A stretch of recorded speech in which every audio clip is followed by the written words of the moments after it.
کہانی کا نام دیوانہ شاعر۔ حکیم گورکی نے کہا ہے، اگر مقدس حق کی دنیا کی متجسس نگاہوں سے اوجھل کر دیا جائے تو رحمت ہو اس دیوانے پر جو انسانی دماغ پر سنہرا خواب طاری کر دے۔ میں آہوں کا بیوپاری ہوں، لہو کی شاعری میرا کام ہے۔ چمن کی ماندہ ہواؤں اپنے دامن سمیٹ لو کہ میرے آتشی گیت دبے ہوئے سینوں میں ایک تلاطم برپا کرنے والے ہیں۔ یہ بے باک نغمہ درد کی طرح اٹھا اور باغ کی فضا میں چند لمحے تھر تھرا کر ڈوب گیا۔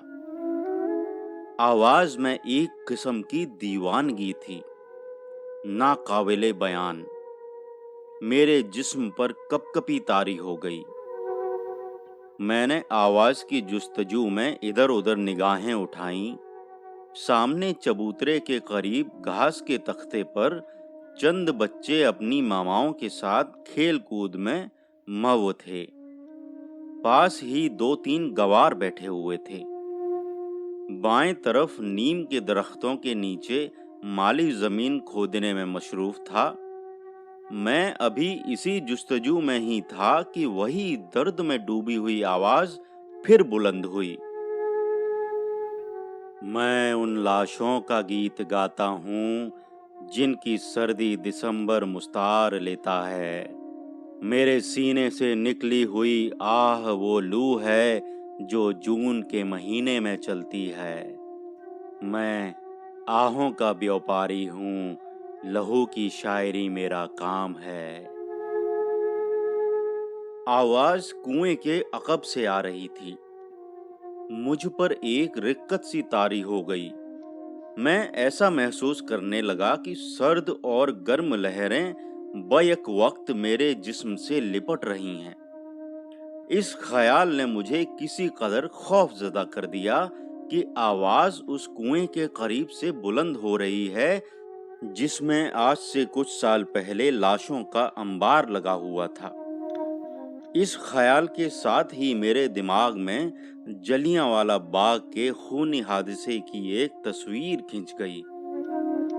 تھوڑی دیر کے لیے مجھے ایسا محسوس ہوا کہ باغ میں فضا گولیوں کی سنسناہٹ اور بھاگتے ہوئے لوگوں کی چیخ پکار سے گونج رہی ہے۔ میں لرز گیا۔ اپنے کاندھوں کو زور سے جھٹکا دے کر اور اس عمل سے اپنے خوف کو دور کرتے ہوئے میں اٹھا اور کنویں کا رخ کیا۔ سارے باغ پر ایک پراسرار خاموشی چھائی ہوئی تھی۔ میرے قدموں کے نیچے خشک پتوں کی سرسراہٹ سوکھی ہوئی ہڈیوں کے ٹوٹنے کی آواز پیدا کر رہی تھی۔ کوشش کے باوجود میں اپنے دل سے وہ نامعلوم خوف دور نہ کر سکا جو اس آواز نے پیدا کر دیا تھا۔ ہر قدم مجھے یہی معلوم ہوتا تھا کہ گھاس کے سرسبز بستر پر بے شمار لاشیں پڑی ہوئی ہیں جن کی بوسیدہ ہڈیاں میرے پاؤں کے نیچے ٹوٹ رہی ہیں۔ یکا یک میں نے اپنے قدم تیز کیے اور دھڑکتے ہوئے دل سے اس چبوترے پر بیٹھ گیا جو کنویں کے ارد گرد بنا ہوا تھا۔ میرے دماغ میں بار بار یہ عجیب سا شعر گونج رہا تھا، میں آہوں کا بیوپاری ہوں، لہو کی شاعری میرا کام ہے۔ کنویں کے قریب کوئی متنفس موجود نہ تھا۔ میرے سامنے چھوٹے فاٹک کی ساتھ والی دیوار پر گولیوں کے نشان تھے۔ چوکور جالی مدی ہوئی تھی۔ میں ان نشانوں کو 20 مرتبہ دیکھ چکا تھا، مگر اب وہ نشان جو میری نگاہوں کے عین بالمقابل تھے 2 خونی آنکھیں معلوم ہوتی تھیں جو دور، بہت دور کسی غیر مرئی چیز کو ٹکٹکی لگائے دیکھ رہی ہوں۔ بلا ارادہ میری نگاہیں ان 2 چشم نما سوراخوں پر جم کر رہ گئیں۔ میں ان کی طرف مختلف خیالات میں کھویا ہوا